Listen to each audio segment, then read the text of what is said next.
Trump just lit a match under the EU, and things are about to get real. It's March 27th, 2025, and the word is out.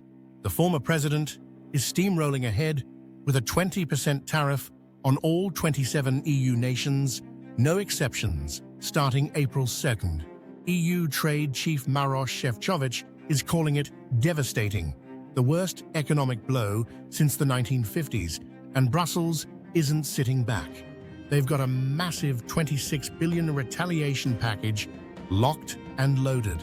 This is North Pulse Media, and I'm here to break it all down so you know exactly what this means for your wallet, your car, and maybe even your next grocery run.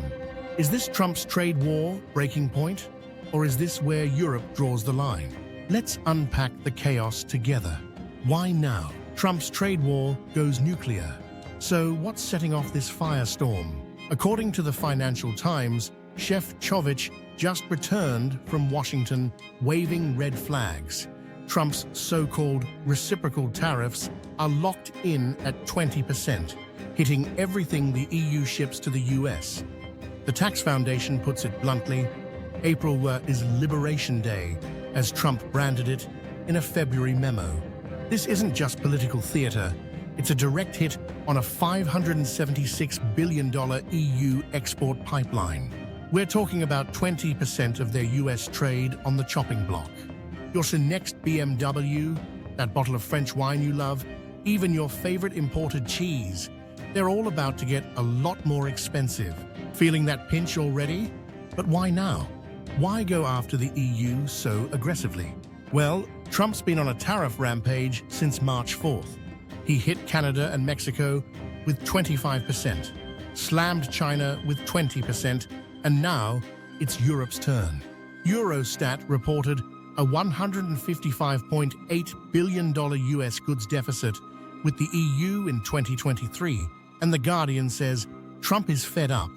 He claims Europe isn't buying enough American-made cars or farm goods and has been taking advantage of US trade policies. Politico's sources say France is urging Brussels to strike back hard. Think bourbon, motorcycles, blue jeans? Sound familiar? Yeah, this is starting to feel like a rerun of Trump's 2018 tariff war. But this time, the stakes are much higher. What this means for your wallet. Let's talk real numbers, because this isn't just a headline, it's about to hit you where it hurts. The EU ships $576.3 billion in goods to the US each year. A 20% tariff means an extra $115 billion slapped on top. And guess who pays that? Yep, you. At the checkout, at the pump, at the dealership. Kiel Institute estimates this could shrink EU GDP by 0.4%, with Germany's exports alone nosediving 20%. Over here, Bloomberg says, Trump's dreaming of $3.8 trillion in tariff revenue over a decade. But the real cost? Inflation jumps 1.5% overnight. Your $3 gas today could be $3.60 by July, maybe even $4 by fall. Still think this is just a trade spat? The EU isn't taking this lightly. AP News reports that their $26 billion retaliation package was originally set for April 13th.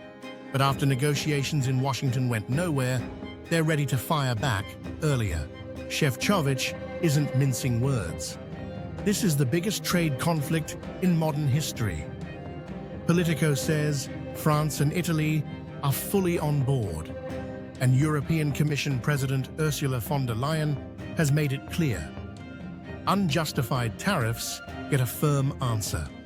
So what does this counterattack look like?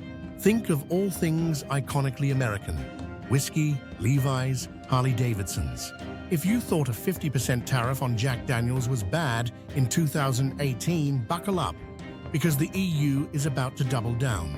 And they're not alone. Canada, China, and Mexico are all piling on their own retaliations. If you thought inflation was a problem before, get ready for round two. Your car, your gas, your next paycheck. Automakers are bracing for impact. A Bloomberg report says Trump's tariffs could slap an extra $29.3 billion onto EU car exports alone. That means your $40,000 Audi might shoot up to $48,000 overnight. Meanwhile, Reuters warns that German automakers could see US sales tank by 20%. And it's not just foreign brands taking the hit. Ford and GM, they're staring down the barrel of the EU's counter-tariffs, which could cost them $5 billion each. S&P Global Mobility warns that North American plants might have to cut 20,000 vehicles per day if this escalates. Imagine assembly lines slowing, factory jobs disappearing, and dealership prices skyrocketing. Your dream car just got a whole lot more expensive. Gas prices? Don't even get me started. GasBuddy is already tracking Northeast prices up 40 cents per gallon. Canada, our biggest fuel supplier, is tangled up in this too, and they're threatening their own countermeasures. The Washington Post says OPEC is sitting back watching the chaos unfold. But if this escalates further, expect crude oil prices to jump. That weekend road trip might not be so affordable anymore. Markets, jobs, and the global domino effect. Wall Street is on edge. The S&P 500 is at 5,768 today, but Bloomberg warns that a 900-point Dow drop could be imminent if this turns into an all-out trade war. European auto stocks have already felt the burn. VW was down 6.8% last month, and it's only getting worse. And let's not forget the job market. Trump is banking on these tariffs bringing jobs back, but will they?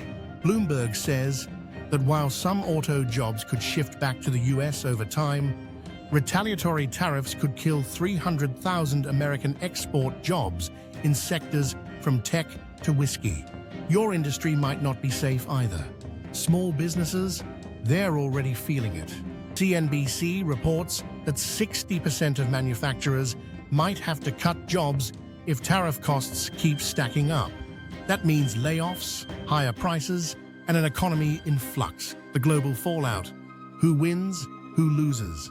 Other countries are watching closely. Reuters reports that India is preparing to slap a 10% tariff on US tech goods if this trade war spreads. Brazil is stepping in to supply the EU with beef, squeezing out American ranchers. And China, they've already hit back with 10 to 15% tariffs of their own, along with filing a WTO complaint. This is a global chess match, and right now, the pieces are moving fast. The EU is strengthening ties with Mercosur, looking south to Brazil and Argentina to replace US trade. Meanwhile, the US faces increasing isolation. If Trump's plan is to bring jobs back, he may end up pushing trade partners further away instead. What happens next? April 2nd is the big day, Trump's Liberation Day. Will Brussels hold off until April 13th, or will they fire back immediately? Your car, your groceries, your gas, your job, everything is on the line. Trump says this is the fix America needs. The EU says it's a reckless gamble. Who wins? Who loses? And most importantly, where does this end? Stay with North Pulse Media. We're tracking every twist and turn, because trust me, this isn't over by a long shot.